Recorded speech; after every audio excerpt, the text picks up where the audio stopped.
Hello friends, welcome to ನಂದ ಸವಿರುಚಿ. ಇವತ್ತು ನಾನು ಇನ್ಸ್ಟಂಟಾಗಿ ಹೇಗೆ ಸೆಟ್ ದೋಸೆ ಮಾಡೋದು ಅಂತ ಹೇಳ್ತಾ ಇದ್ದೀನಿ. ಇದು ಸೇಮ್ ನಿಮಗೆ ರೆಸ್ಟೋರೆಂಟ್ಗಳಲ್ಲಿ ಸಿಗೋ ಥರನೇ ಮೃದುವಾಗಿರುತ್ತೆ. ಇದನ್ನು ಮಾಡೋದಕ್ಕೂ ಜಾಸ್ತಿ ಸಮಯ ಹಿಡಿಯಲ್ಲ. ಒಂದು 20 ನಿಮಿಷಗಳಲ್ಲಿ ರೆಸ್ಟೋರೆಂಟ್ಸ್ ಥರನೇ ಸೆಟ್ ದೋಸೆ ಮಾಡ್ಬೋದು.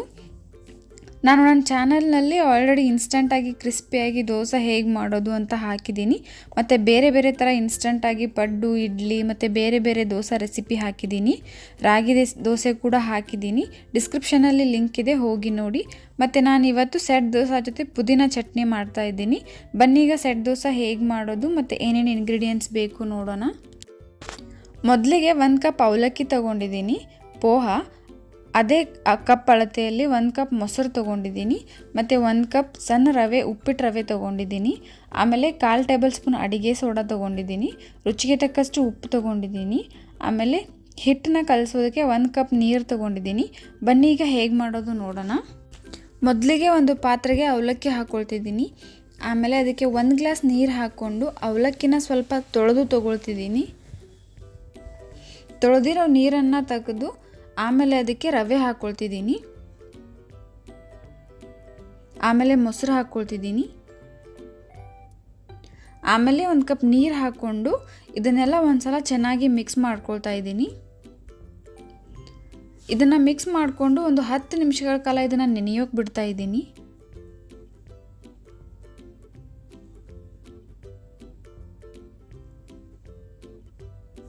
ಒಂದು 10 ನಿಮಿಷಗಳ ಕಾಲ ಆದಮೇಲೆ ಇದು ಈ ಥರ ನೆನೆದಿರುತ್ತೆ.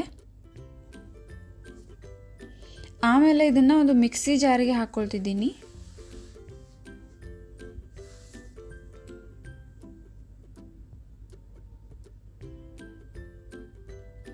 ಇದಕ್ಕೆ ಸ್ವಲ್ಪ ನೀರು ಹಾಕ್ಕೊಂಡು ಇದನ್ನು ನುಣ್ಣಗೆ ರುಬ್ಬಿ ತೊಗೊಳ್ತಿದ್ದೀನಿ. ಆಮೇಲೆ ರುಬ್ಬಿರೋ ಹಿಟ್ಟನ್ನು ಒಂದು ಪಾತ್ರೆಗೆ ತೆಗೆದು ತೊಗೊಳ್ತಿದ್ದೀನಿ. ಆಮೇಲೆ ಇದಕ್ಕೆ ಅಡುಗೆ ಸೋಡಾ ಹಾಕ್ಕೊಳ್ತಿದ್ದೀನಿ. ಆಮೇಲೆ ರುಚಿಗೆ ತಕ್ಕಷ್ಟು ಉಪ್ಪು ಹಾಕ್ಕೊಳ್ತಿದ್ದೀನಿ. ಆಮೇಲೆ ಇದನ್ನು ಚೆನ್ನಾಗಿ ಮಿಕ್ಸ್ ಮಾಡ್ಕೊಳ್ತಾ ಇದ್ದೀನಿ. ಇದು ದೋಸೆ ಹಿಟ್ಟಿನ ಹದಕ್ಕೆ ಬರೋ ಥರ ನೀರು ಹಾಕ್ಕೊಂಡು ಮಿಕ್ಸ್ ಮಾಡ್ಕೋಬೇಕು. ಆಮೇಲೆ ತವೆ ಬಿಸಿ ಮಾಡೋಕ್ಕೆ ಇಟ್ಕೊಂಡು ತವೆ ಬಿಸಿ ಆದಮೇಲೆ ಹಿಟ್ಟನ್ನು ಹಾಕ್ಕೊಂಡು ಸೆಟ್ ದೋಸೆ ಸೈಜ್ಗೆ ರೌಂಡಾಗಿ ಹಾಕ್ಕೊಳ್ತಿದ್ದೀನಿ. ನಾನಿಲ್ಲಿ ನಾನ್ ಸ್ಟಿಕ್ ತವೆ ಯೂಸ್ ಮಾಡ್ತಾ ಇದ್ದೀನಿ.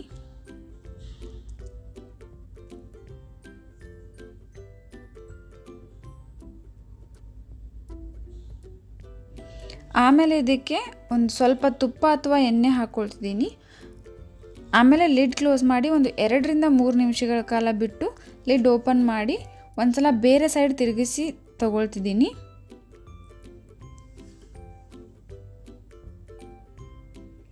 ಇದನ್ನು ಈ ರೀತಿಯಾಗಿ 2 ಕಡೆ ಬೇಯಿಸಿದರೆ ಸಾಫ್ಟಾಗಿ ಸೆಟ್ ದೋಸೆ ರೆಡಿ ಆಗುತ್ತೆ.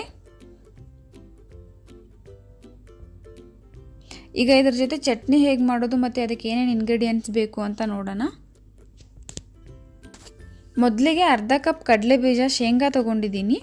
ಆಮೇಲೆ 3/4 ಕಪ್ ಆಗುವಷ್ಟು ಪುದೀನ ಬಿಡಿಸಿ ತೊಗೊಂಡಿದ್ದೀನಿ. ಆಮೇಲೆ 2 ಹಸಿ ಮೆಣಸಿನಕಾಯಿ ತೊಗೊಂಡಿದ್ದೀನಿ. ಆಮೇಲೆ ಒಂದು 10 ರಿಂದ 12 ಬೆಳ್ಳುಳ್ಳಿ ಹೆಸರು ತೊಗೊಂಡಿದ್ದೀನಿ. ಸ್ವಲ್ಪ ಶುಂಠಿ ತೊಗೊಂಡಿದ್ದೀನಿ. ನೀವು ಇಲ್ಲಿ ಶುಂಠಿ ಬೆಳ್ಳುಳ್ಳಿ ಪೇಸ್ಟ್ ಕೂಡ ಯೂಸ್ ಮಾಡ್ಬೋದು. ಒಂದು ಅರ್ಧ ಟೇಬಲ್ ಸ್ಪೂನ್ ಜೀರಿಗೆ ತೊಗೊಂಡಿದ್ದೀನಿ. ಆಮೇಲೆ 1 ಟೇಬಲ್ ಸ್ಪೂನ್ ಸಕ್ಕರೆ ತೊಗೊಂಡಿದ್ದೀನಿ. ಆಮೇಲೆ ರುಚಿಗೆ ತಕ್ಕಷ್ಟು ಉಪ್ಪು ತೊಗೊಂಡಿದ್ದೀನಿ. ಬನ್ನಿ ಈಗ ಹೇಗೆ ಮಾಡೋದು ನೋಡೋಣ. ಮೊದಲಿಗೆ ತೊಗೊಂಡಿರೋ ಶೇಂಗಾನ ಸ್ವಲ್ಪ ಹುರಿದು ತೊಗೊಳ್ತಾ ಇದ್ದೀನಿ.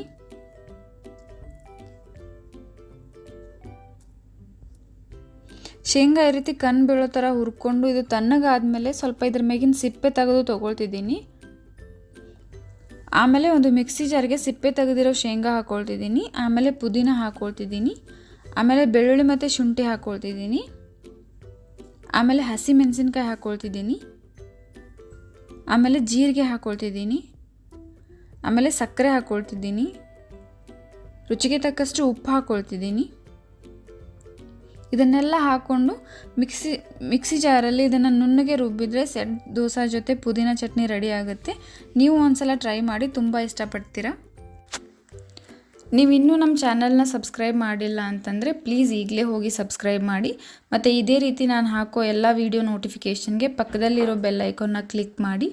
ಮತ್ತು ಈ ವಿಡಿಯೋ ನಿಮಗೆ ಇಷ್ಟ ಆಗಿದರೆ ಪ್ಲೀಸ್ ಲೈಕ್ ಮಾಡಿ, ಶೇರ್ ಮಾಡಿ, ಕಮೆಂಟ್ ಮಾಡಿ. ಮತ್ತು ಇದೇ ರೀತಿ ಟೇಸ್ಟಿ ರೆಸಿಪೀಸ್ಗೆ ನಮ್ಮ ಚಾನಲ್ನ ಸಬ್ಸ್ಕ್ರೈಬ್ ಮಾಡೋದನ್ನು ಮರಿಬೇಡಿ. Thank you.